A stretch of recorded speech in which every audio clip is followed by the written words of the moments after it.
అక్కడ ఏమని రాసి ఉన్నదంటే, యెహోవా కొరకు ఎదురు చూసే అనుభవంలోకి వచ్చాడు కదా, అతడు నూతన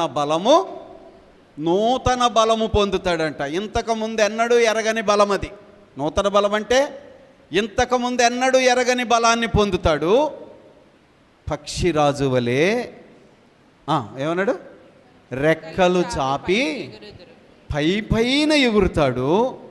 అతడు అలిసిపోడు, సొమ్మసిల్లిపోడు. అంటే చూడాలి, ఈ అనుభవంలోకి వచ్చినోడికి శ్రమలు ఉంటాయో ఉండవా? చెప్పాలమ్మా. అసలు ఈ మార్గం అంతా శ్రమలతో కూడిందే కదా. ఇక్కడి నుంచి రోజు శ్రమల అనుభవంలో వెళ్ళాడు కదా. కానీ ఎన్నోసార్లు మనసు తిప్పుకుందాం అనుకున్నాడు, ఎన్నోసార్లు వెనకడుగేద్దాం అనుకున్నాడు, ఎన్నోసార్లు తొట్టుపాటు అనుభవాలు వచ్చాయి, సరైన బలము సరిపోక. కానీ